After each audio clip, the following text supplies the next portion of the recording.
Greetings and hallucinations to all you folks out there. I've got something a little bit different for you today. It is a Phantom game, and I decided to cast this one because it is on a small land-based map that should be more conducive to mayhem and epic battles than the typical 40-minute long lag fest and build-up that is Phantom.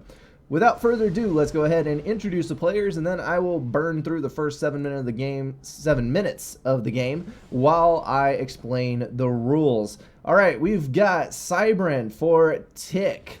Gunboat Diplomat, also taking Cybran. Excellent name for this game type. We've got Unbalanced Apple going Seraphim, as well as Code Pants. And then Noon Ducky is Cybran. Pal is UEF. Delthera taking Seraphim, and another UEF for Tech 9. Alright, I'm going to go ahead and bump this up to a pretty ridiculous plus, and it does not matter because I'm going to explain the rules and nothing's going to happen until 7 minutes into the game. In Phantom, it starts as a free-for-all. Everyone is on the same team, and teams are unlocked. You can break with whoever you wish. What happens with this game is, for 7 minutes you build up. At 7 minutes, 3 Phantoms are assigned, 1 Paladin, and 4 Innocents. The Phantoms get an eco bonus, as well as the Paladin. The mission goals are, for the Phantoms, you must kill everyone, including the other Phantoms. You have to be the last man standing. For the Paladin, you have the eco bonus. You are by yourself, though, and it is your job to assist the Innocents. And then the Innocents are your average Joes just trying to live their lives without dying. So, if the Paladins or the Innocents or both kill the Phantoms, the Innocents win.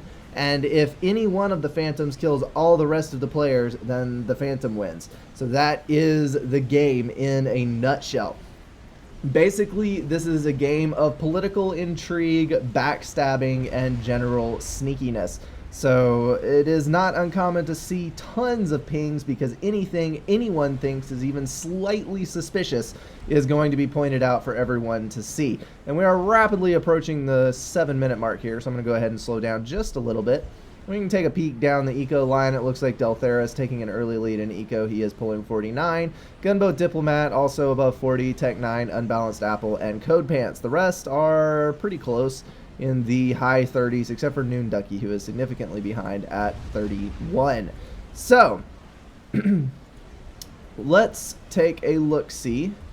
We've got a couple of T2 gens. Looks like everyone's building up pretty well. T2 gens all the way around.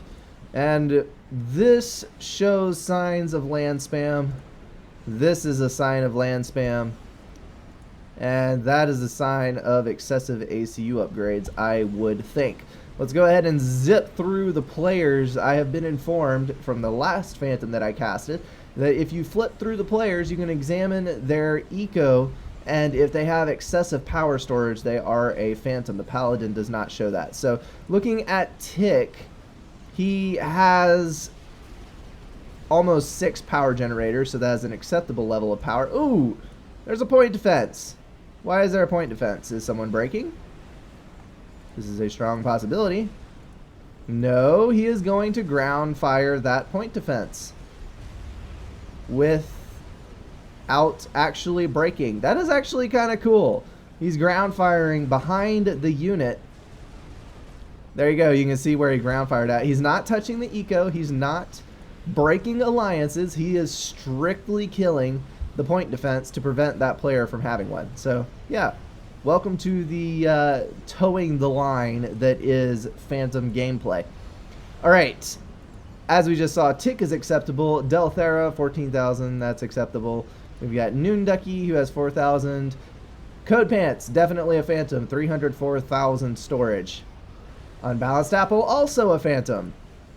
Tech 9, nope. Pal, nope. And Gunboat Diplomat, a Phantom. So all 3 players in this upper right corner, these are the Phantoms.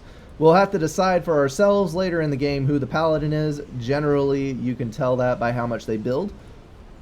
But till we figure that out, we don't know. So we're going to keep an eye on these 3 guys. and see what they do to undermine the rest of the players. Now, this is where you get down to the nitty-gritty of Phantom. You have to decide who it is who is your enemy, and the Paladin actually has a little bit of a more rough time than the others because he has the same eco boost as a Phantom, but he is a civilian, so you kind of have to convince everyone not to kill you. It can get depressing sometimes. Not going to lie. Alright, we've got tack launchers up for Code Pants.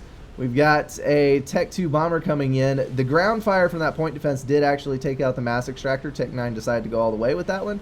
And now we have a Corsair ground firing all these engineers. So it's ground fire, ground fire, ground fire everywhere, but not actually doing any crippling damage.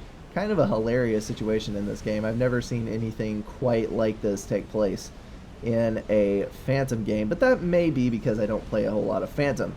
Alright, we've got sniper bots. It looks like we've got Tech 3 generator coming online and general teching up of things. We have Viper stacking up, and I don't know if you saw the chat scrolling by, but it does look like Pal and Noonducky have figured out who one of the Phantoms is, and they are stocking up some units to try and go kill him, but I don't think they're going to be very successful. Paladin mark has been used. A little bit of explanation. The Phantoms get a Paladin mark. If they can correctly guess who the Paladin is, the Paladin will lose his bonus. And they incorrectly guessed, so they lost their mark, and that is going to be a futile effort. And just to check in, I saw that huge power grid going up, and I really thought that Gunboat would be going for an ACU upgrade fest. Let's see, we've got Stealth, we've got Gun, we have Mazer. Excuse me, I cannot get my throat clear today. I would imagine that that is the full cloak upgrade coming down, so that's going to give him the health bonus that goes along with that, and he will be invisible unless there is Omni on him. So that is going to be a wickedly strong commander. Alrighty. Well, actually, I take that back, because this map is small enough that if you build a single Omni anywhere on the map, I believe Omni covers the whole map, or close to it. It may not cover the whole map. It may cover like 2/3 or half the map. I don't know. I'm sure we will be able to mouse over one a little bit later in the game and find out exactly what the range is on that. Here's a Tech 2 radar. Yeah, Omni is probably going to cover like this. Alright, we have Loyalists headed down south. That is nothing too terribly significant. Oh, holy cow, that is a ton of Gunthers. Tech 2 artillery installations. Oh, a break in alliances. Unbalanced Apple has broken with Code Pants because I just caught that out of the corner of my eye. There was a tack launch attempted on Unbalanced Apple's ACU. So I would imagine that Gray broke with Apple. Let's go ahead and look at the chat real quick.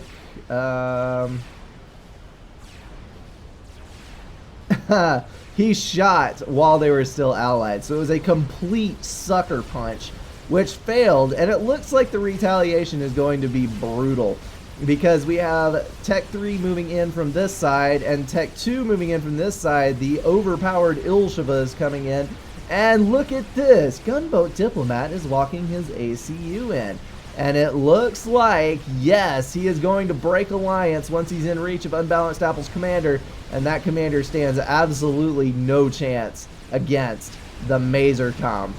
That is going to melt his face clean off. Unbalanced Apple is out of the game. We're now down to 2 Phantoms.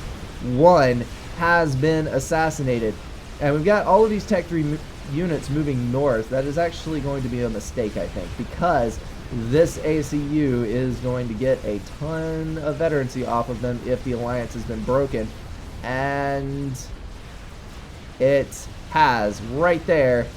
Breaking alliance when in reach of the units, and he's going to use those for veterancy. Alright, looks like Code Pants is pushing away these Vipers that started moving northward when these Ilshevas were attacking. Noonducky sensed weakness and tried to expand in that direction, But when Gunboat Diplomat killed off Green Apple's unit, or Unbalanced Apple's units, he was a Green Apple though. I am technically correct in that, although the name is incorrect. When his units were all eliminated by his ACU dying, this became a problem. Noon Ducky could not maintain his attack, so that meant that Code Pants was able to push it back with only his ACU, and a very strong ACU at that. That is gun upgraded single nano, I believe. We've got a Fat Boy online, as well as a whole lot of sniper bots. You can see they do have vision on Gunboat. There is an Omni around here somewhere, and there's a Fat Boy coming up over here too.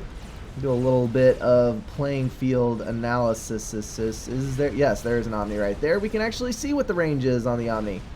Ding. Ah, the Omni almost does cover the whole map. It is the size of a Tech 2 radar, approximately. I couldn't remember if it was the size of a Tech 1 or a Tech 2, but the Omni does cover about the same size area as a Tech 2 radar. Maybe slightly more, I'm not exactly sure. This Fat Boy has overextended ever so slightly.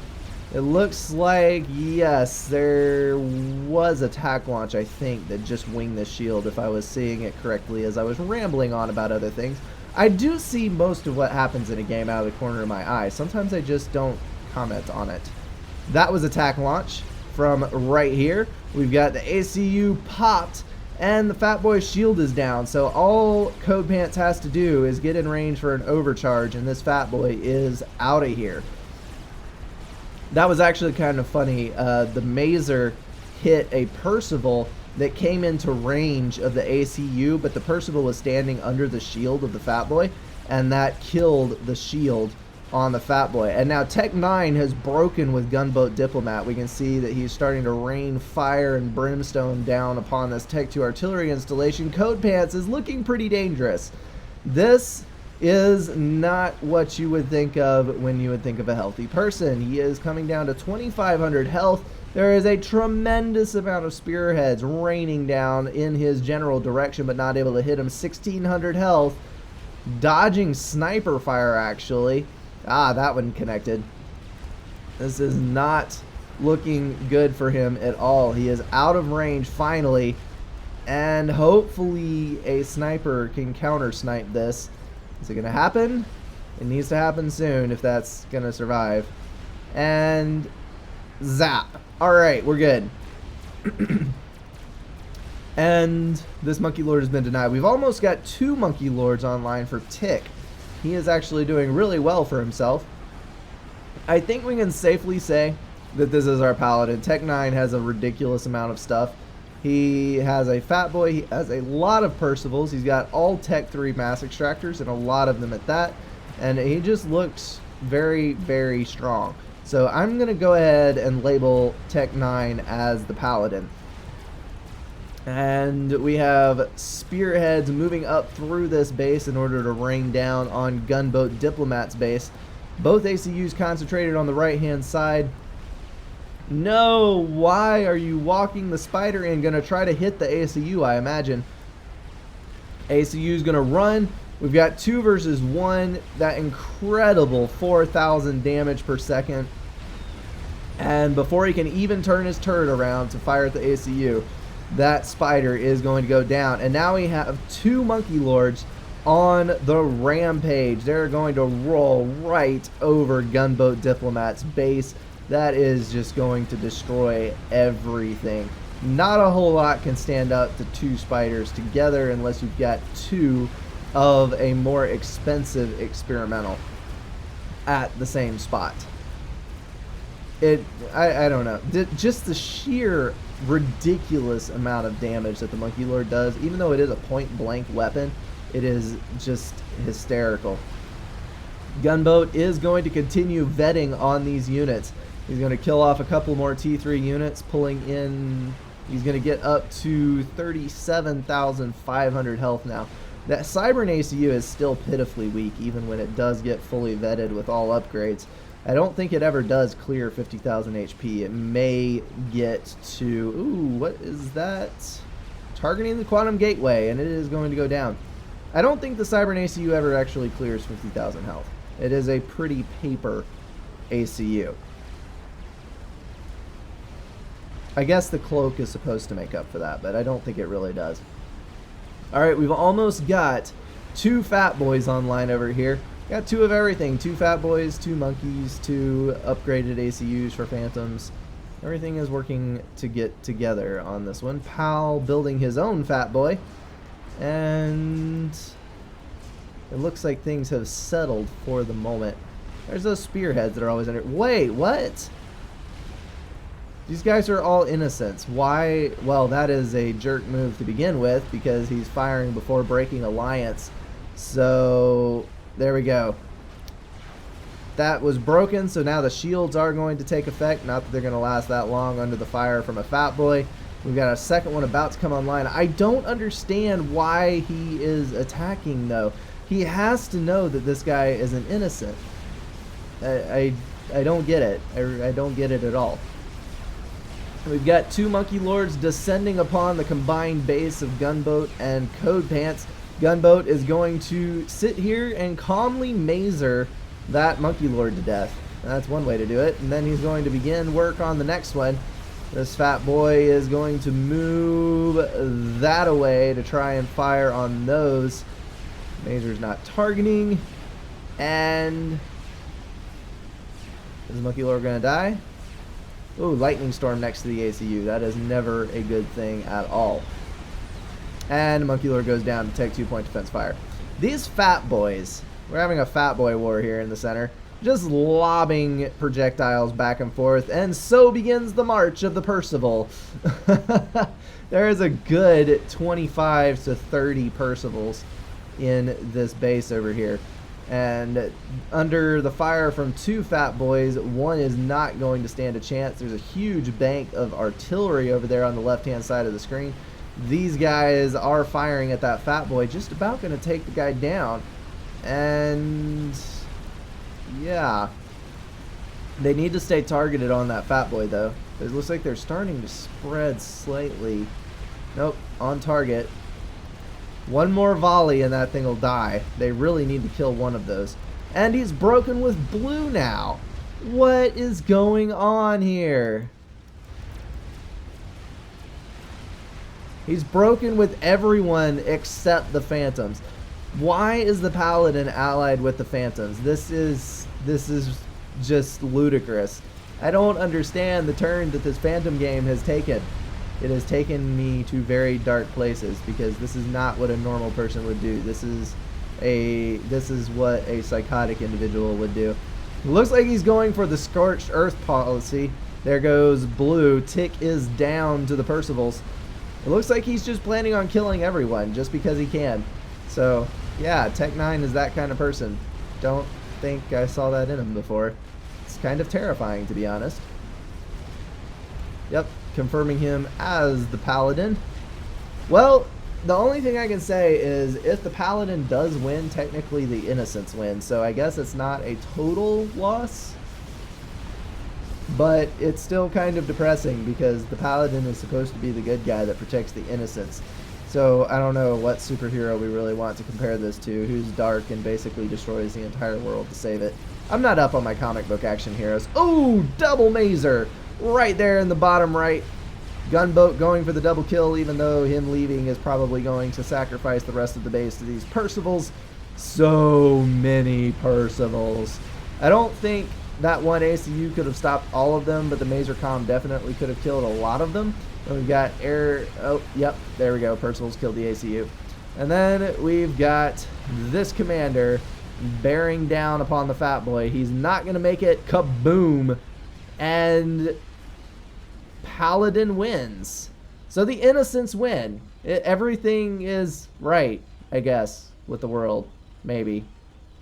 I guess the lesser of two evils won, because the good guy in this story definitely took a very dark turn. Alrighty guys, that is a Phantom game. Hope you guys enjoyed it. I certainly did, even though that was kind of a plot twist at the end. I'm still completely confused as to why that happened. That's just ridiculous. But anyway, it is what it is. It was a pretty funny game to watch though, so I did enjoy it. Thank you to whoever it was that sent that in. I actually forgot which person it was. Alrighty, guys, that's going to wrap it up for this game and this cast. Thank you so much for watching. I will catch you in the next one.